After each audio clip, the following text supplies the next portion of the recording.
Thanks, Maddie. And before I start, if you can't hear me at the back, because this microphone is really only for the camera, it's not amplified, please move up. There are seats in the front.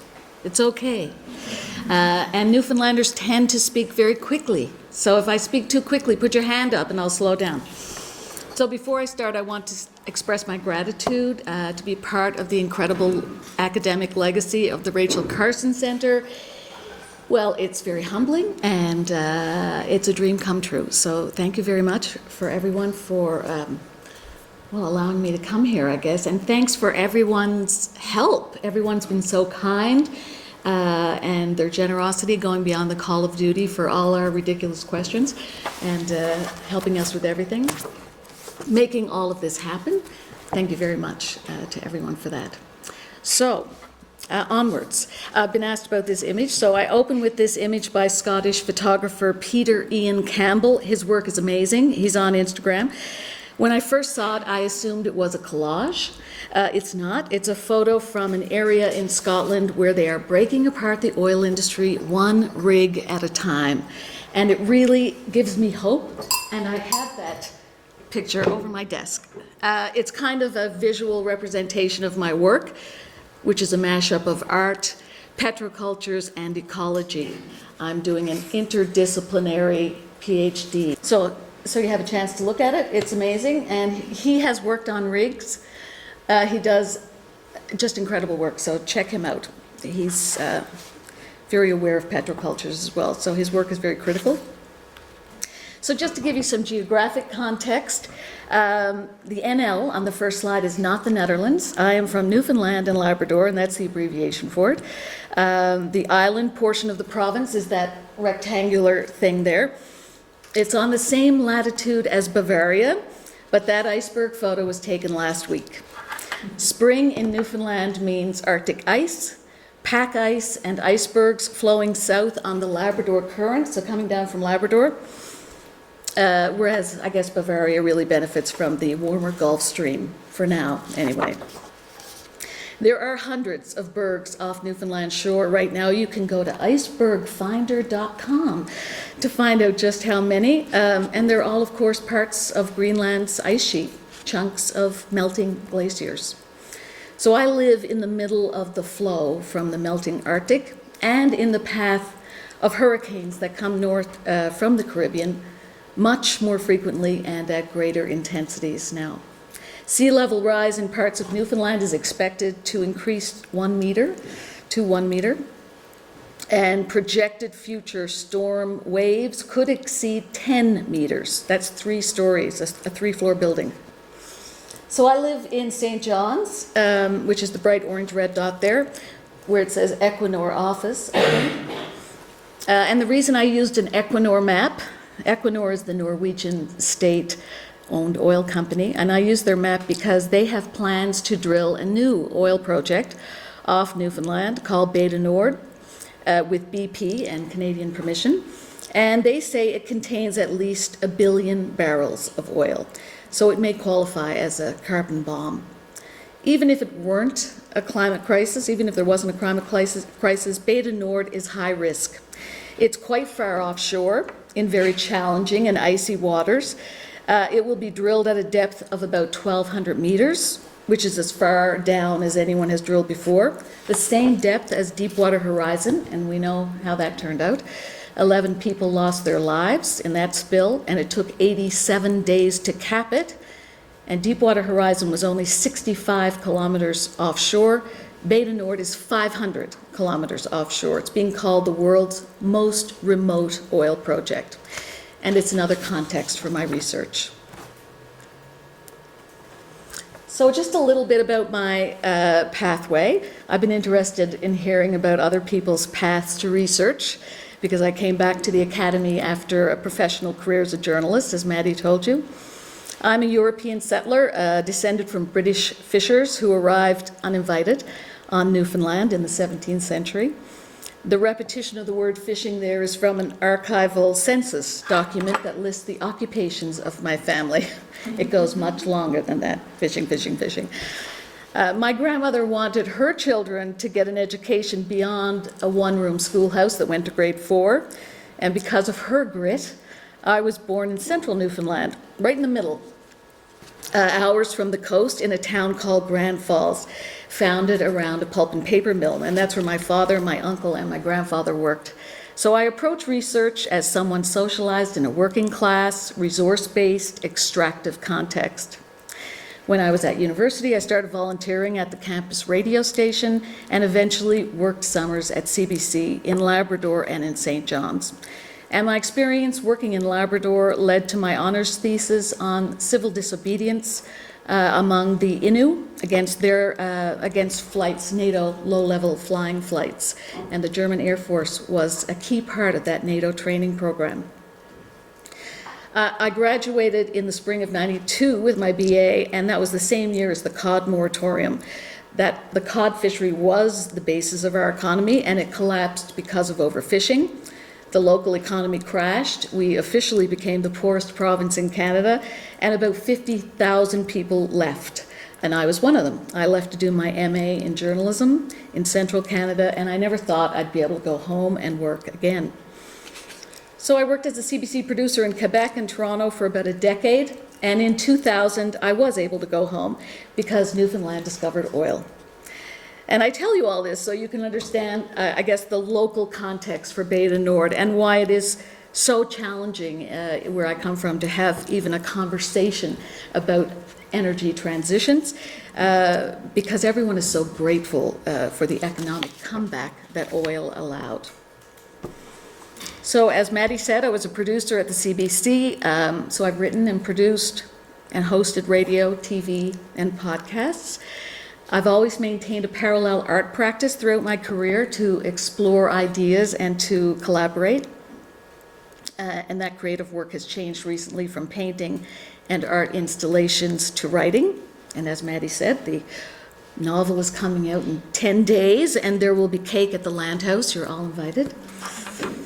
As a journalist, I turned to a PhD because I was disenchanted with how the environment and the oil industry was being covered in Canada, and I wanted to learn much more about climate change.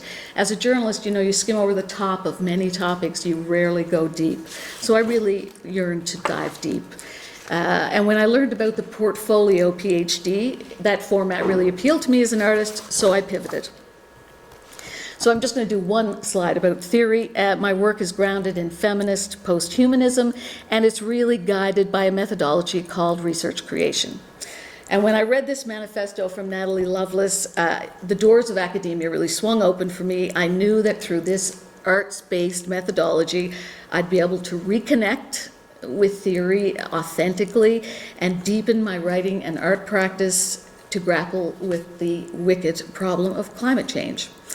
So I devised a 3-part portfolio PhD that is both research for creation and creation as research. And research creation doesn't mean throwing out the theory or the discipline-specific insights, but letting yourself feel the discomfort of being on unstable theoretical ground and questioning your goals and your practice. Lovelace says our research creation is a lever that opens up the what. One is researching through the how of research. It's a method and a theory, and she calls it a polydiscipline amorous theory practice, which is a mouthful. But research creation is really flexible enough to bring together writing, audio, podcast theory, post-human feminism, and to take on the immense challenges of scale and temporality, colonial violence, and extractive capitalism posed by our petroculture, and in the largely unseen impacts it's having in the North Atlantic. I included this slide of the first audio recorder I ever used. I was not recording sound in 1957, but in the early 90s, CBC still used this recorder. It weighed 30 pounds. Someone else had to carry it, and you carried the microphone. Sound was much heavier back then, but it may help you think about the materiality of sound. So moving on to podcasts, I personally was a latecomer to the podcast bandwagon. even though I always knew from working across media that audio was special, audio is perhaps the most persuasive medium, I didn't really understand why until I started to study podcasting. How many of you came to podcasting through Serial? Put up your hands. Just one, two, just two, three. Okay. Well, 500 million people came to podcasting through Serial. And for me, it was how the host, Sarah Koenig, questions her own positionality as in the narrative as it evolves. She has doubts and she voices them. She appears to learn information along with the listeners. To me, it was a real antidote to the normative top-down, dare I say, patriarchal practice of journalism. And at this time, there's such an urgent need for decolonizing media. This new approach to journalism, I think many people embrace podcasting because of that. And as a feminist, really, it felt far more authentic than the journalist as the all-knowing expert who is supposedly objective. And of course, podcast discourse is much more relaxed and a natural way of producing knowledge. Dario Linares speaks to the multidisciplinarity of podcasts, how they can be deployed as a research method, as an accessible archive of primary data, and how they can challenge academic silos. Podcasts destabilize text, and they're better able, I think, to synthesize ideas with speakers structuring their arguments through conversation, recalling a more actively Socratic method of learning. And Linares compares it to an academic conference where you're somewhat still developing your ideas, thinking out loud, searching for meaning. Less authoritative perhaps than a paper, but more reflexive. And podcasting also allows for more interaction with listeners. In Serial, for example, they did change the narrative course of the project based on investigative tips they got from listeners as the episodes unfolded, which reminded me of a quote that Siobhan McHugh uses in her book from German playwright and poet Bertolt Brecht, who said, "Radio could be the most wonderful communication system imaginable. Could be, that is, if it were capable not only of transmitting, but of receiving, of making the listener hear but also speak, not of isolating him but connecting him." So I think Brecht would have been a pod fan. So intimacy is another reason why I chose podcasting as my method.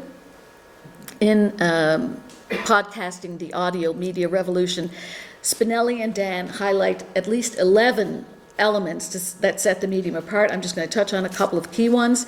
And they describe the two-way relationship that Brecht was wishing for there between listener and host. And they say, in a radio setting where we had armies of regulators, gatekeepers, and editors enforcing what could and could not be said, there was no social need for bi-directional trust. The radio relationship was always chaperoned. In podcasting, there's no chaperone, and trust must work both ways. I included this slide from Caitlin Prest. She's an amazing podcast host, if you ever have listened to The Heart. If you haven't, listen to it, because I think podcasts are more pillow talk, really, than radio talk in terms of the intimacy with the listener. And there's also a persuasiveness, of course, of what Barthes calls the voice's grain, what is communicated with pauses, with exhalations, with exasperation. The effective power of the human voice pitches podcasts, say Spinelli and Dan, into the realm of emotional intelligence rather than the impartial delivery of facts. And the very physical mechanics of how we listen to podcasts also contributes to its persuasiveness. I personally listen with my AirPods while I'm walking the dog, and headphones really enable the sound to enter the very architecture of our bodies, says Stankovic. Thus, any acoustic sense of distance, exteriority, or even otherness becomes impossible. Earbuds allow for hyper-intimacy in which the voice you hear is in no way external, but is inside you. Lieberman et al. Call earbuds or headphones semiconductors for emotional connection. And a 2022 study called A Voice Inside My Head found that neurological connections are strengthened, empathy is increased when listeners listen via headphones or earbuds, and persuasion is greater. So that, of course, was very meaningful to me. I'm trying to persuade people of all the changes that they need to make in order to decarbonize. And others have researched this persuasion. Pew Research did this study in 2023. They found over a third of listeners tried out a lifestyle change, whether it was buying a book or following a social media account. Some have even volunteered or donated to a political cause because of something that a podcast host suggested. The same study, however, found that podcast listeners may have too high a level of trust in the news that they hear in conversational podcasts. People don't listen to news podcasts as much as they listen to interview podcasts and consider the information discussed as news. That's why I'm using the air quotes. 87%, that's 9 out of 10 surveyed, said they expect this kind of conversational news to be mostly accurate. And that's worrying because we know it's not accurate. In 2022, it's not always accurate. Over 1,000 science and health professionals wrote an open letter to Spotify to take down a Joe Rogan podcast that was rife with COVID misinformation. Rogan's podcast is downloaded almost 200 million times a month, so it's safe to say that misinformation was, listened to by a lot of people, was taken in by a lot of people, possibly millions. Valerie Wirtschaffer from the Brookings Institute found that half of the episodes of the most popular podcasts in the U.S., these are not fringe podcasts, the most popular ones, perpetuated the lie that the 2020 election was stolen. So this is a huge concern, especially when we consider podcast listening is driven by young people. Research has shown, there's some Canadian research that's shown young people have difficulty identifying disinformation. The Canadian Foundation for Innovation surveyed 1,500 18 to 24-year-olds on COVID-19 vaccines and climate change. 84% admitted they cannot distinguish true from false content. And Edison Podcast Metrics, which is a respected and nonpartisan research outfit, has said that Trump reached an audience of 23.5 million American adults in the average week leading up to the last election, compared to Kamala Harris reaching just 6.4 million for the podcast that she appeared on. This is a Media Matters study, and they looked at the 320 most popular podcasts. They call them online shows in this slide because they're talking about podcasts that also appear on YouTube but are still podcasts, depending on how you define a podcast. So the 320 most popular, you can see how many are right-leaning. They're the red dots. They have a much larger listenership. The number refers to the listenership. 9 out of 10 of those shows are right-leaning in their content. Only the left-leaning shows, only What Now with Trevor Noah, had any kind of large audience with 21.1 million followers. And Mia Lindgren, who's a podcast academic from Australia, has done research that has identified the risks, with this amplified parasocial relationship we have with podcast hosts.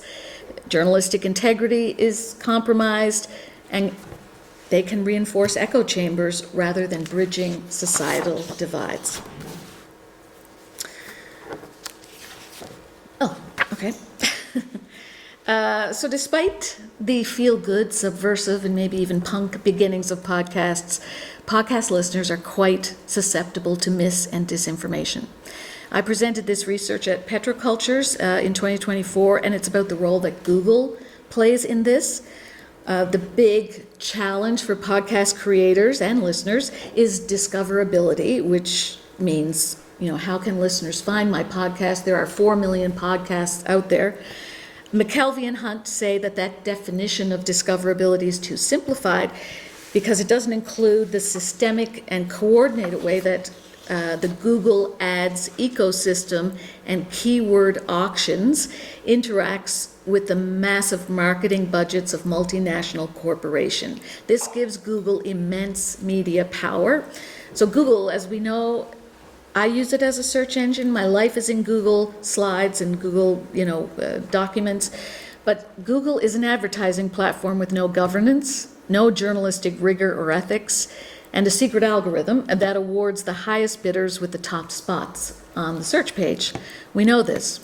And I tried it just to make sure it's still the case. Yesterday, I searched for climate change podcast, and I got a S&P Global Index podcast.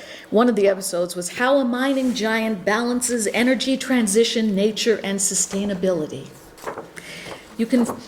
So it's the highest bidder that's getting that top spot.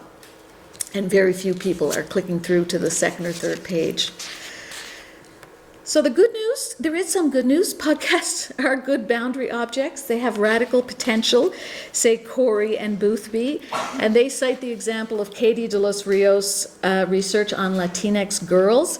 And they conclude that podcasts are able to build solidarity amongst disparate groups while accommodating and holding their disagreements or dissonances. So there is some hope. I'm almost at the end. I know it doesn't look like it, but I am. When I started my PhD, there were hardly any pods or climate podcasts. Here are a few I would recommend. Outrage and Optimism is hosted by three people who were key negotiators of the Paris Agreement, and they get a lot of the big guns like David Attenborough on their show, and they're quite up to date with the sort of diplomatic side of climate. In the field of energy humanities, the most well-known podcast with over 200 episodes is Cultures of Energy, hosted by Rice University anthropologists Dominic Boyer and Simone Howe. It's a really excellent way to stay on top of theory and new books. Yikes with Michaela Loach and Joe Becker skews to a younger audience and is focused on energy justice. Mothers of Inventions, tagline is Climate Change is a Man-Made Problem with a Feminist Solution. And it's co-hosted by former Irish President Mary Robinson and comedian and writer Maeve Higgins, quite funny and pointed.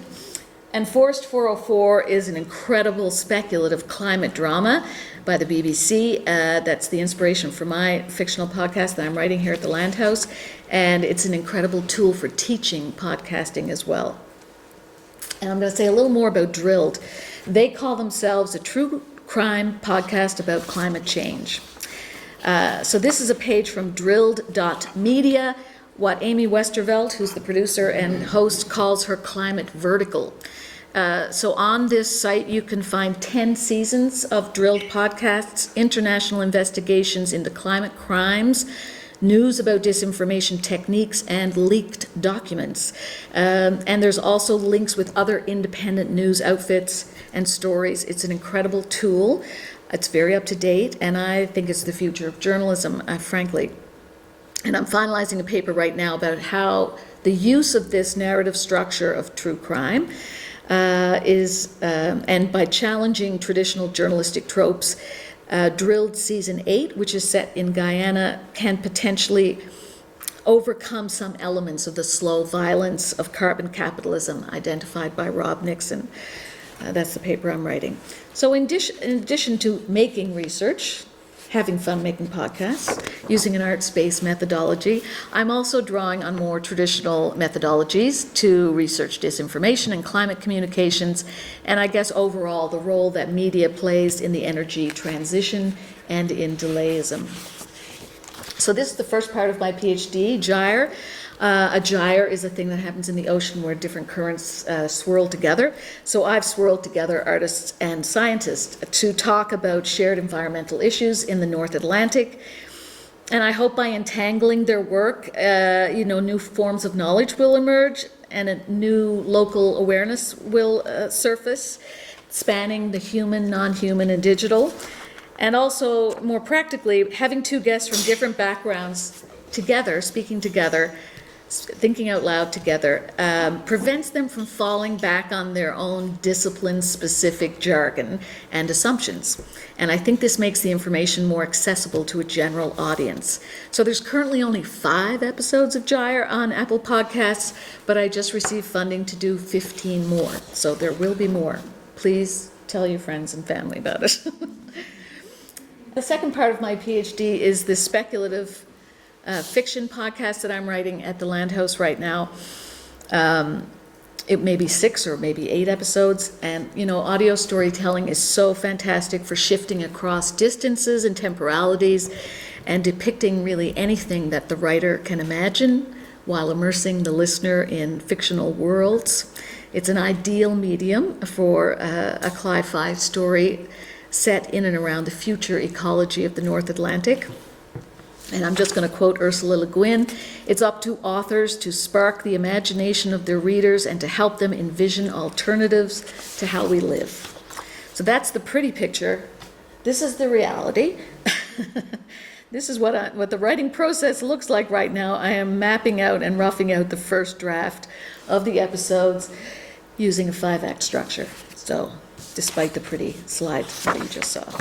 And before I end, I just would like to leave you with this hot podcast tip. Hannah McGregor and Stacey Copeland have started this Amplify podcast network. They're Canadian academics, and they're developing a peer-reviewed podcast system. So you can apply to work with them if you have an academic podcast project and you'd like it peer-reviewed. And they say a through line in all their podcasts is that they're challenging who we think of as experts and what knowledge we think of as expert knowledge or scholarly knowledge. And this here is a 40-page free PDF available online. So if you want to develop a podcast or work with your students on a podcast, it will save you a ton of heartache. It's an excellent resource. It's got lots of templates. And this is my dog, April. She does not have her own headphones, but she accompanies me on all my podcast listening walks. And I'm looking forward to your questions and your podcast recommendations. So thank you.